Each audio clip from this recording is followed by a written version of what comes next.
So hello and welcome. Today we're going to do an inspection. We're going to inspect my Long Langstroth hive, but first we're going to give a quick overview here of my apiary. My name is Frederick Dunn and this is my backyard. So we have an overcast day today, not ideal for honeybee inspections. And it is about 73 degrees Fahrenheit, which is 23 Celsius. Looking at this flow hive here with the flow super on it. Going to take a side panel peek, and there we see that we have lots of nectar coming in and the bees are working it. So this has been on this hive for a little over a week, and this is of course the 1st of July. Not bad, not bad at all. So we've got clover right now, we've got milkweed, we've got sumac, lots of nectar sources out there. Let's look at the back panel here and see what's going on. And they're building it up. Ooh, we're 3/4 full. Now, would you pull this honey off? Don't you dare, because it's not yet capped. Not only that, we're heading into July. They could drain some of this off themselves, but it's an indicator. So by looking at my flow supers, I can see kind of what's going on and what's available and if they're building or declining. And this will help me gauge what the other colonies might be doing that don't have flow supers on them. That's what we're going to do today, though. We're going to look at the Long Lang. And here's another flow hive over by this cornfield.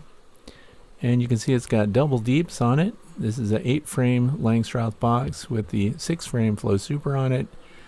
This is a quick checkup on that double deep here, which is from the combined hives that we did last year, combined colonies. Look at this. Swamp milkweed. Swamp milkweed is pretty outstanding because it has a long bloom period, grows in wetland areas. I planted a bunch of it. Unfortunately, I don't have enough of them to really draw the bees in. Because remember, the honeybees forage on large blocks of resources. And there's some wasps on it, of course, which are also pollinators, as are the flies. But I've tripled my milkweed as far as the swamp milkweed goes. That's my Lands hive, no bees in it. This is the edge of my property here, and this is the hive that we're going to inspect. It is the Long Langstroth hive. Now we put a package in here back on April the 28th. Saskatraz bees. Remember that most of those packages arrived dead on arrival. This is the only one that barely made it. But they're doing strong, and before I do an inspection of a hive, I like to look at the landing board, see what's going on. See how the guards are, see how testy they might be. None of these guards are looking at me. They don't care that I'm here, I'm really close to them. We've got some pollen coming in, the activity's good, looks like they're fanning a little bit, so we should have some open nectar in there that they're trying to dry out. So this helps us kind of gauge, see how good we are at looking at a landing board and figuring out ahead of time what we might be dealing with inside. So satisfied with that. And there's a playlist, by the way, down in the video description. Also, I'm introducing this NIKKOR 105 f2.8s mirrorless lens that just came out for macro video. So if I find the queen, I'm going to get some super close-ups. Today it's overcast, so I'm using a few light puffs of smoke to quiet the bees. I have my queen marking cages here on hot standby in case I find the queen in here. Grease pencils too. We've got some waxed plastic foundation here and some foundationless frames because we always want to pre-stage and be ready to expand or replace frames inside any of the hives. We have a 2-inch rigid foam board insulation here in the roof, which I installed last winter, and as we know, last winter this colony did not make it, but I think it's because they were queenless and they had pressure from varroa mites. So we're going to pull these red oak pieces off. That covers the feeder entrance. These are not being fed. So I didn't want to artificially accelerate them. I also have my rack there on the right where I can put my frames. Also, because I'm using plastic foundation that's heavy wax, I've cut the corners off. All 4 corners in this case, because remember, the bees can't chew through it. They can't modify it themselves. And I want to give them options as far as where they want to make their passages for venting and moving through frame to frame. Good idea to keep a hive tool in each hive. They're not that expensive. There's the 1-inch thick red oak cover board here. Bees right on top of it, well, on the underside. because there is room over the backs of the frames themselves for the bees to move along. It's 3/8 of an inch space. This is my divider board, and look at all the bees that have made it through the sides and under that divider board. So they goof off and come into this extra space beyond the divider, but look what they don't do. They're not building any comb in there, which I find interesting. Dr. Leo Sherishkin recommends that we leave them access to the adjacent space, so they're not surprised when we move that divider board over. So I think that's kind of funny, but I do it just for kicks and giggles. Pull the cover off there. It was nicely propolized down. So they use propolis, however you want to say it, resin from trees to seal these tiny joints. And they really have done a job of sticking things down here. You want to keep your movements smooth and steady and not a lot of jarring and banging around. If you want to keep your bees calm. And there's propolis on the rough sawn surface of this red oak here. Here's a drone for you. Drones are a good way to practice picking up bees. I've mentioned this before, but you want to get used to grabbing bees, grab drones for kicks and giggles. And drones are pretty feisty, by the way. They make a lot of noise, they struggle a lot, they're super fuzzy, and therefore more difficult to hold on to than a queen if you come across her. So the bees are calm, we're moving along, and look how loaded these frames are. Now I'm hoping that as I go through this, you'll look too and see if you can't spot the queen. My goal here is to look at the queen, find her, mark her, and get her back in here. We're doing an evaluation of the hive. Another drone right there. Again, practice grabbing those little rascals. And this colony has a lot of drones in it. Look, there's another one. So practice looking for the queen. Always have your marking tools handy if she's not pre-marked. And be prepared to mark her if you find her. Put her in a marking cage. Now this is really glued down. Not able to move it sideways the way I normally would like to. Give it a good pull here. Man, that is really glued. So I'm going to shim it from the bottom here. Let me see if I can pry it straight up. And remember, it's about 73 degrees Fahrenheit. Not a super hot day. On a hotter day, inspections are easier just because things like propolis are softer, the wax is softer, easier to work. And because it's overcast, there's not a lot of bees flying, although we did see the entrance board there, pretty active. Got that out of there. Let's see what's on the other side of it here. You see all the propolis, look at the bottom there, that's copper screening. You propolize that up pretty good. And you can see where they were coming across the corner edge there. A lot of drones on this board. Easy to spot. I'm looking for the queen though. Really would like to mark her with a white dot this year because it's 2021. Gonna take our time, move nice and slow. If your bees get feisty and defensive and things like that and the smoke isn't working and so on, it's just go ahead and close up your colony and leave them for another time. But we're gonna look at every single frame. And right on the end here is a foundationless frame, which means there's no starter strips or anything. This is pure beeswax that the bees made starting at the back all the way down. I see lots of drones. This is capped honey at the top. Looking for that queen, although it's kind of unlikely that she would be on this very end frame. The other thing I'm going to do is I'm going to mark these frames. And mark this one, of course, as the end frame. And if I put new frames in, remember we've got those ready to go. I will mark those also so that when I come back and do a follow-up inspection, we'll know how long it took them to draw out the frames. Here's my rack that holds it for me. Take a good look, but I'm going to park this frame there because I'm 99% confident that the queen is not on there. If you see the queen, let me know what the timestamp is. I might miss her. We've got brood, open brood. Now I know some people will see that golden fat bee there lower left, but that's just a drone. Drones are probably the most frequently misidentified as the queen. Look at all the drones on these frames. So again, we've got capped brood, we've got worker brood mixed in with drone brood. I'm going to pull these frames up and try to give you a close look of every one of them.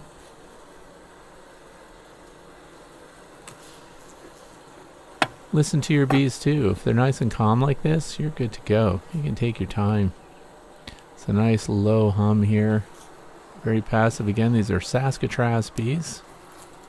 Saskatchewan, Canada is where they originate, although these are bred from Northern California with the Olivarez family. And they're the ones that ship them out through Mann Lake. What do we got going on here? Lots of nectar. Some kept brood right in with the nectar, which lets me know it's a good idea that I'm in here expanding and giving them more space, because the fact that they're filling the brood frame with nectar tells me that they're kind of running out of space. We also want to look for queen cells or supersedure cells. We want to find out if they're making plans to get out of here. But yeah, seeing all that nectar in the brood frames here, we have to expand. Good thing we brought those extra frames, because we're at risk of being honeybound here. If the queen's around, she would be running out of space to lay eggs. So people want to know sometimes how often should they be inspecting their hives. Well, the long horizontal hives are very easy to inspect, as you can see here.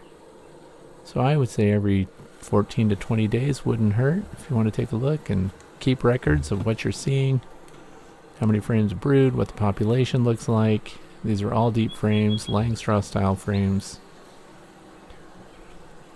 Let's take a look at this next one here. But because we saw that they were honeybound or headed that way, don't forget to add in frames to expand. And you're best off when you expand the space available to put those frames right next to brood, active brood areas. Nicely propolized cover board there. And you can see top left, you see the space. The bees can move over the tops of the frames under these cover boards. So they move top and under, but they also cut their own spaces through the comb. We'll see some close-ups of that if we come across it. So I want you to see how they shape things. We also want to put these frames back exactly as we pull them out. So I'll be marking them with grease pencils. There's some nice brood down in the frame that's in the background there.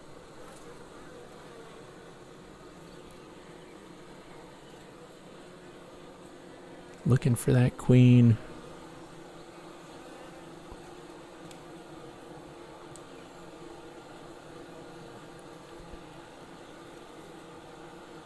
Mark the boards. All I did was put an arrow to show the direction that they're supposed to face when I put them back in. That keeps me from randomly flipping them or forgetting which side was supposed to be out. Lots of drones again. And look at this. We have capped honey, top left there. We have lots of nectar being filled into these cells. Capped honey at the top. Nice drones there. You can see their big eyes coming together at the top.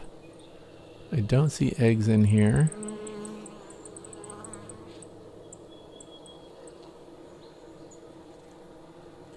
Looking around, more capped honey.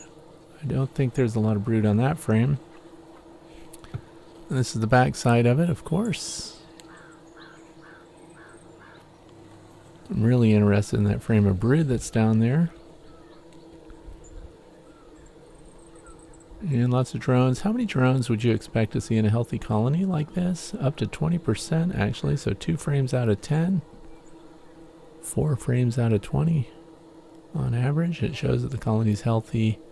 If we had laying workers, they would be popping their little drone eggs in all these open cells, so I don't think we have that issue here, even though we've not seen the queen and I've not seen eggs yet.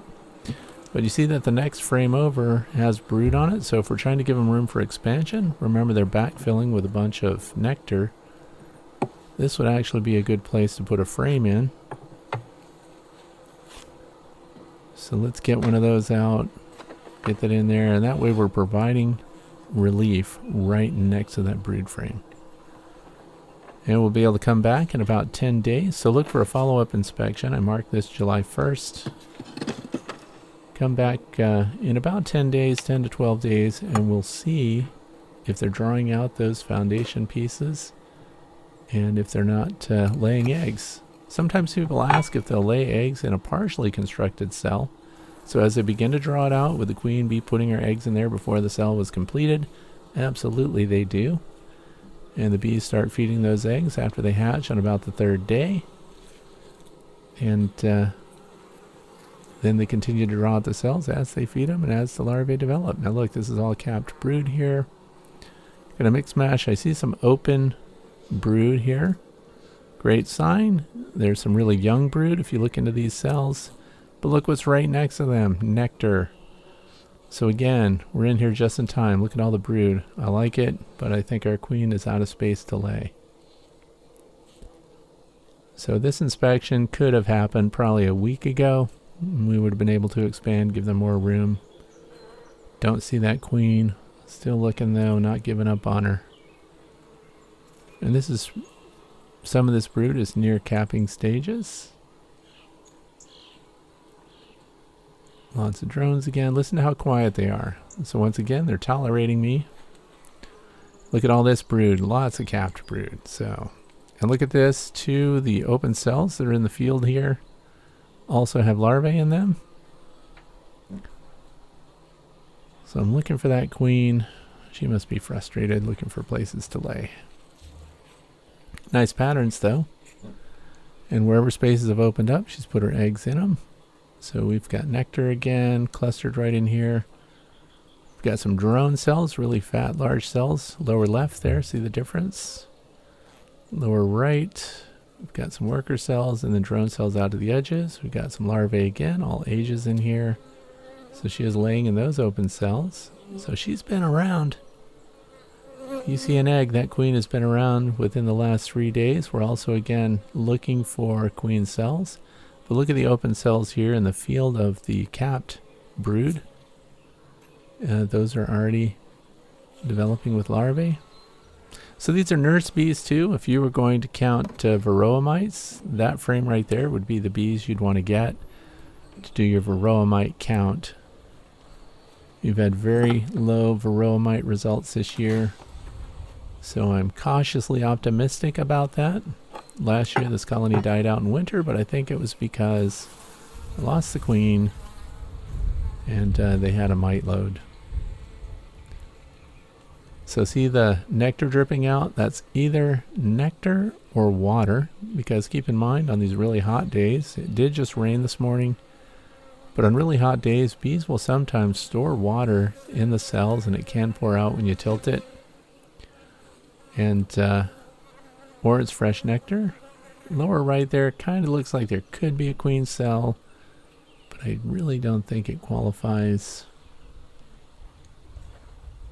Something to keep an eye on though, to see if they draw that out. This is a nice brood area, but again, look at all the nectar in here. And some of the open cells have larvae in them, and see these bulbed out. I'm giving you this at an angle so you can see how the caps on these cells poke out, and that's characteristic of drone cells. So when we have brood that the caps are not nice and level or just slightly arched, and this is all pollen down here, but when you see those bullet cells, they're often called, here's normal brood mixed in with drone cells. But we know we have lots of workers here. Let's look at this lower right. That's where a queen cell could start, but I don't see that as a queen cell. Some of these are being capped and closed up. Nice capped honey here. And we'll put that one in. No queen, unless you saw the queen, if you noticed her. That little projection of comb on the top there, the burr comb it's called, is where that feeding board was placed. But because we're adjacent to the brood here, and again they're running out of space, I'm going to put another frame of heavy wax foundation. That frame came from one of the Hoover hives, so I'm just using it wherever I feel like I need it. The next frame is foundationless, and they are still drawing it out.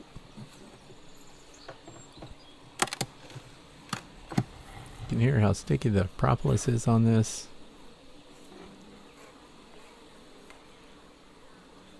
Also, if you have the time, go ahead and scrape the propolis off along the shoulders there, the edges. Makes moving your frames easier and restoring them easier.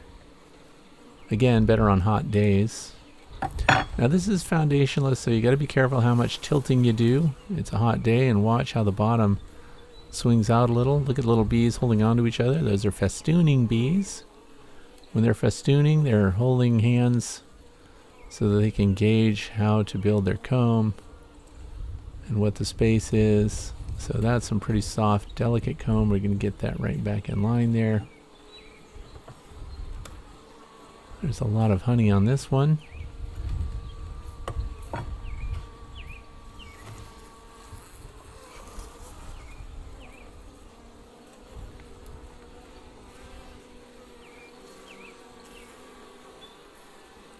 Looking for that queen.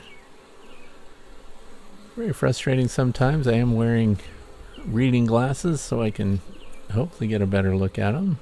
If I find her, of course, I'm going to use that Nikon Z camera to get a close look, but this is mostly honey. So we're moving on.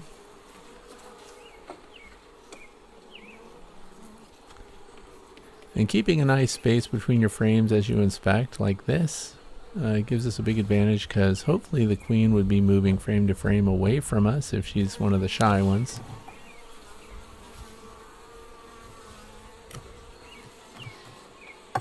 You can see capped honey there on the top. More festooning bees.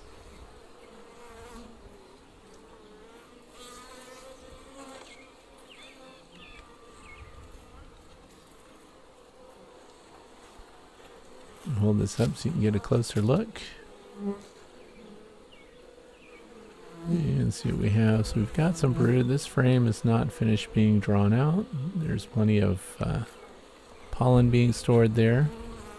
Back side of the same frame, loaded with brood. So we're going to have an explosion of workers here soon.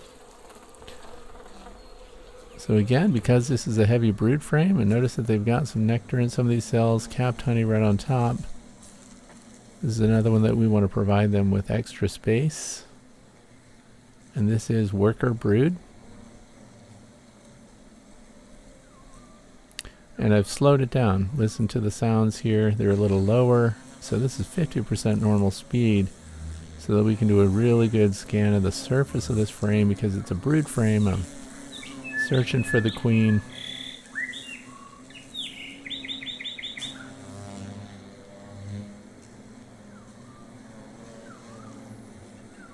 Sometimes the bees are in the way. This inspection's being done at 1 in the afternoon.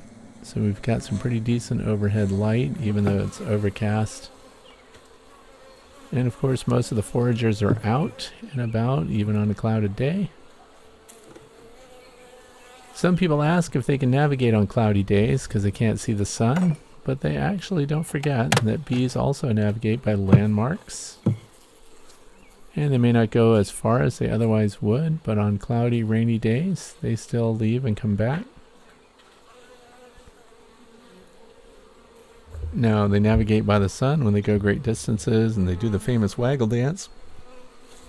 But when the sun's not visible, they kind of seem to forage closer. And we can tell because when it starts pouring rain, you still get bees flying in, finding their hive, and moving in through the entrance. So they do navigate in the absence of the sun by geographic markers. Got some nice brood on this one too. This is foundationless, so I have to be careful how much tipping I do. See the bottom swinging out there? You could lose the whole thing, so be very careful how much tipping you do. That wax is very soft.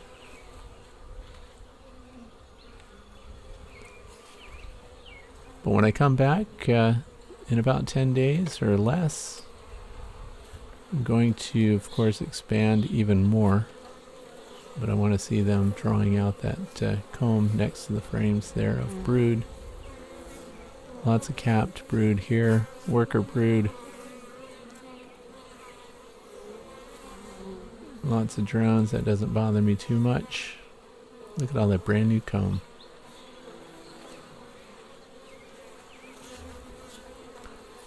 Now this is a really good frame here because the top portion of it is capped honey. So if we're learning about frame layouts here, at the top is capped honey, and you can see the comparison. We have drones top left. See the big cells that are protruded out, they're deeper. And then lower right here, we've got capped worker cells. So very distinctive. And then look at this. We're on a little field of drone cells again. So you can see those right next to the worker cells. The size differences. Now they will use drone cells to also store nectar, so those aren't wasted when they don't need drones. And again, we're in a more capped brood, and then right next to it we've got some nectar in there. I don't see any eggs. And again, I've slowed this way down. This is 50% normal speed, so we can really get a look. What I like to do sometimes is scan frames and then bring them in and put that video up on the big screen, so then I can take a look and review and see what I might have missed while I was out there. So if you're in a hurry, shoot your video sequences at 60 frames per second or faster, and then play them back at 30 frames per second on your screen, and you'll get a chance to really review what's going on there. And if you can, as I've done here, put your video cameras on a tripod. Now the video camera that is shooting these sequences is not that mirrorless camera that I showed with the macro lens. This is just a Sony camera. But I shot it at 60 frames per second, again, so we could slow it down. Lots of brood again, so the population in this colony is going to explode. The other thing is we're going into July though, which is kind of a low productivity time of year. So we're going to see kind of how their stores go, but look at all the capped brood. I would say this colony is headed in the right direction. Really good population. And this is foundationless frame again.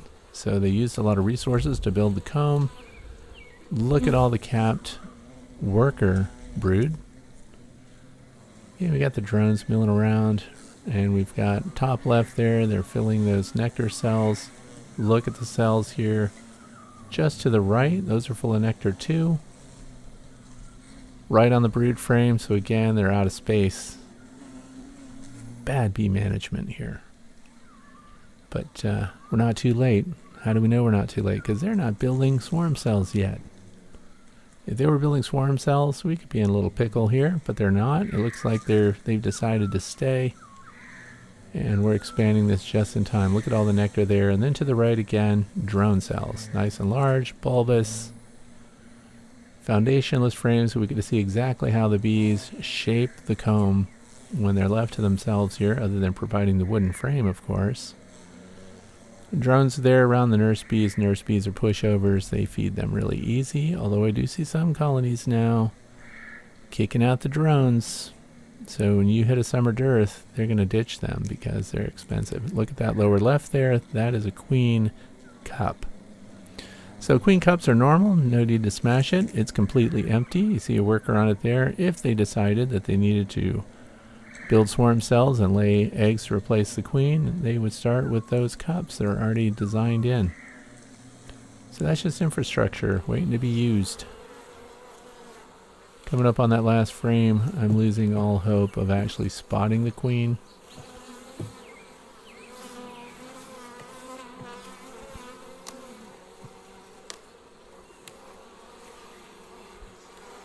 And as I've said before, if you spotted that queen somewhere on this inspection sequence, please put the timestamp down in the comment section below so we can all celebrate how keen-eyed you are.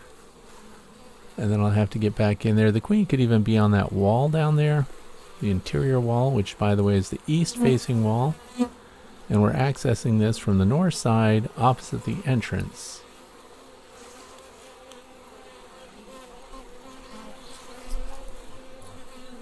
So these first two frames against the wall, they haven't really finished drawing them out. What's really important though is the space we have immediately adjacent to what they're using for brood. Plastic foundation, heavy waxed. Acorn, by the way, if you're wondering, is my favorite heavy waxed foundation. Slow this down again, we're at 50%. Take a close look. Big old drones there. They did not reject the plastic foundation because they built right onto it. Sometimes when they're rejecting the material, you'll see them try to make their comb in parallel away from that surface. So that would be an example of wax foundation you don't want to use. That's capped honey right there. few cells of brood here, just randomly put in. No queen. So it's time to restore everything, push everything back. Maybe we'll get the queen next time. Good news is, when they start hatching out of these frames that are full of capped brood, the queen should be right on those frames, laying her new eggs. Just counting the frames for my records here. Keep good records. When did you inspect? What did you see? What do you expect? That kind of thing. So these frames are marked July 1st, ones that I just put in. I would love to push all these frames over at one time, the way we do with the Langstroth hives, the vertical hives. But here it just doesn't present itself as that easy.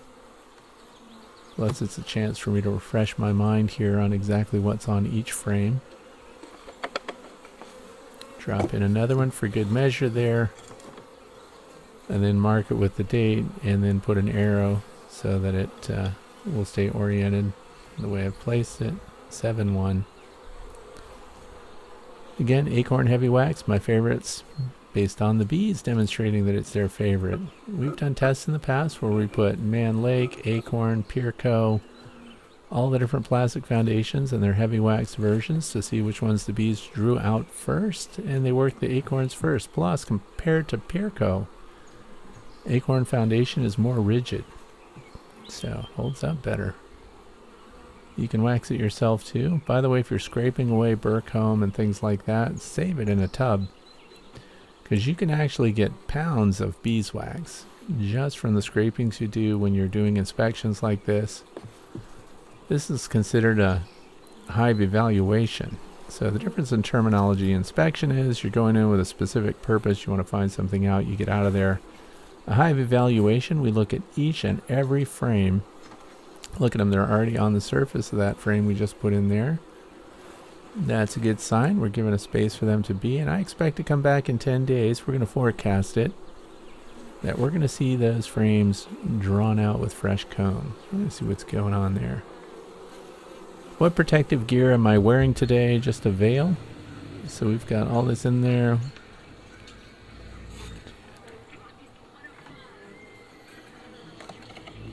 We have 14 frames, so we're not even at the space of 2 deeps.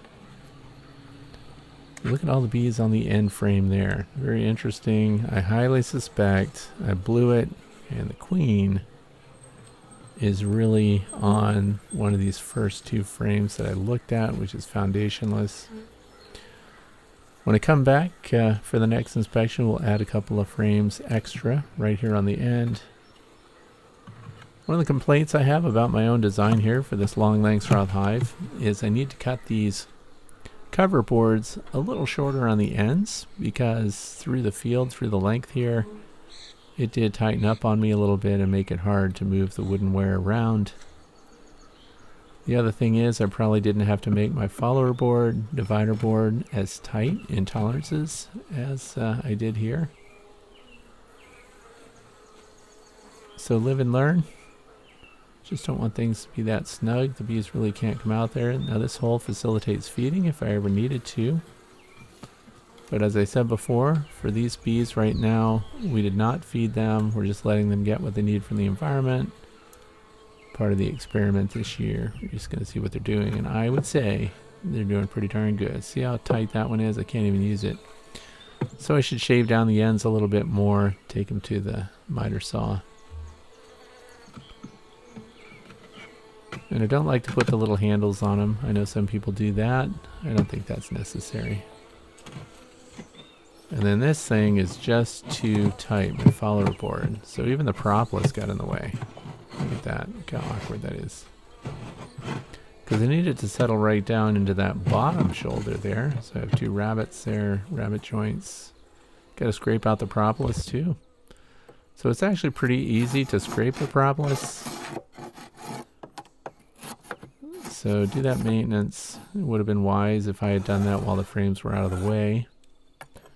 And also I have to come back in and scrape it out of the shoulder there too. Saved you the pain of waiting for that. The other thing is I took the follower board out because look what happens here. I can't get it to settle down into that bottom shoulder, because remember now the follower board is further along than it was at the beginning of the inspection.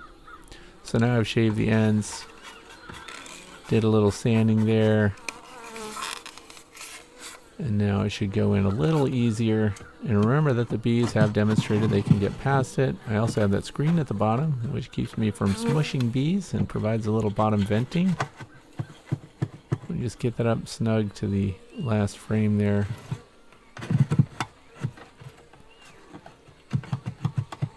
So anyway, another thing I would do, of course, leave maybe 1/8 of an inch on each side there.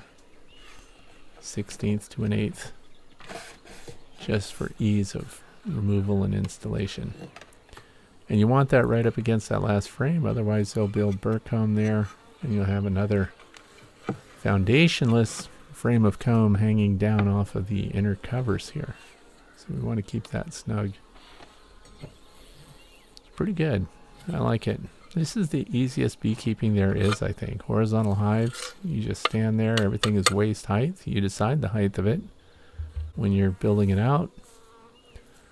And then when it's all closed up, put your rack away. You have a nice table space there. You can also store frames in the right side, the empty spaces there. But I decided not to do that because I don't want to take the chance that they actually move in there and start making their own comb. The other thing is you would not want to put better comb or something like that over in that space to the right, because it's not maintained, the climate's not maintained by the bees. We don't want that to melt. So I just bring the frames with me and install them as needed, but you could store gear in there. So that's the end of this inspection. Now, we showed that fancy camera early on, so the Nikon Z7 II mirrorless with a brand new macro dedicated lens. So these sequences are shot with that camera. As you can see what it could have done if we found the queen, which we didn't. So I'm just roaming around. Look at this. Look at the funny feet on this worker bee.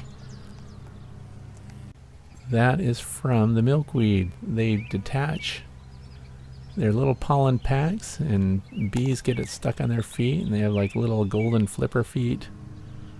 Kind of annoying, but look how close we can get with this here. Just an ant getting the nectar off of the milkweed plant. We have several varieties of milkweeds here.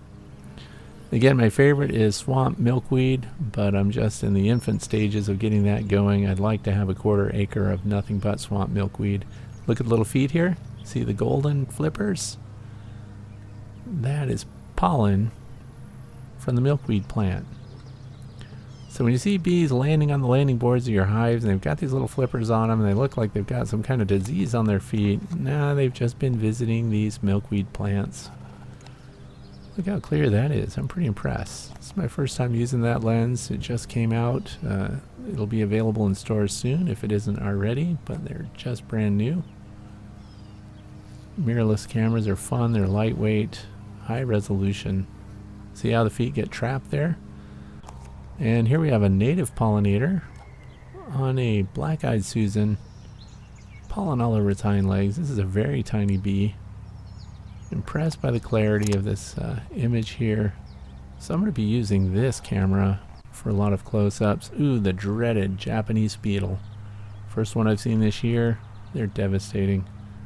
They just chew everything. They mate everywhere. Again with the little flipper pollen feet there. And we've got this Milkweed Beetle, it's called. Let's get a close-up of that.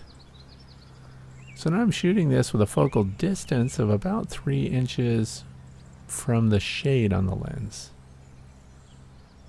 So that's pretty close. That would be a full frame shot, 1:1 ratio, so it shows itself on the sensor the same size that the actual critter is in real life. Honeybees tooling around. This ladybug here getting knocked around by a bee that's got its foot caught. Because if you look, the way these flowers are designed, they're designed to trap their feet to get the bee to carry their little pollen packs with them. Pretty clever. And it continues to produce nectar all through the day, so you'll see the exact same flowers visited time and time again. Milkweed provides lots of nectar. Black ants. There's another close-up of the design of the flowers.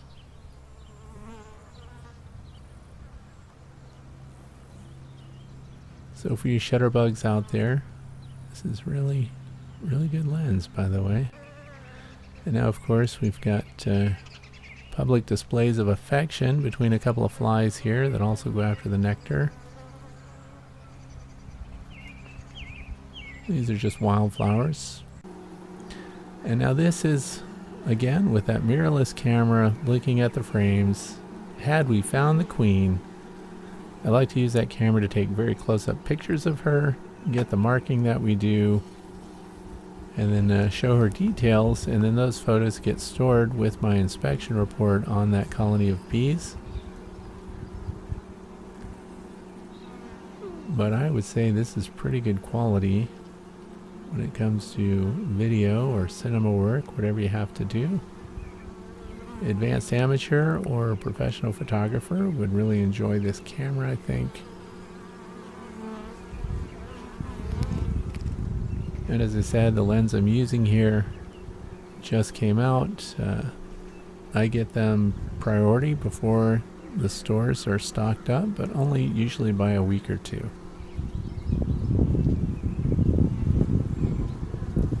Also noticing that the camera has wind canceling on it, but you can still hear plenty of wind noise there. So you definitely want to get an auxiliary microphone. Look at this brand new comb. How great is that? You can see through it from the back side. You can see how it's configured, see the textures.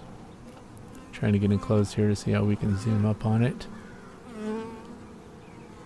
See the condition of these workers. Yeah, I'm impressed. I like it. Now, if they send me a lens like that, do I get it for free? No, I have to pay the same as everybody else. I just get it a little earlier than others do. Yeah, I'm keeping this lens. So these are all worker bees that we're looking at, if you don't know already. And this just lets us see them in extreme close-up view. It's a little windy today. Look at the iridescence on the wings. That's something I hadn't really noticed before. Kind of rainbow colors. And of course, bees have two sets of wings that connect together when they're flying so that they act as two wings.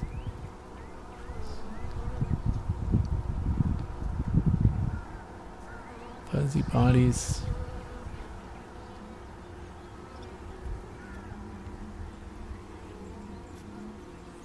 Could slow that down. Of course, I'm hand holding everything. Back to the milkweeds. So I hope you enjoyed today's video. Hope you found something interesting here and maybe got a little confidence about inspecting, what to look for. Don't forget to keep records. And I hope you have a good weekend. Thanks for watching.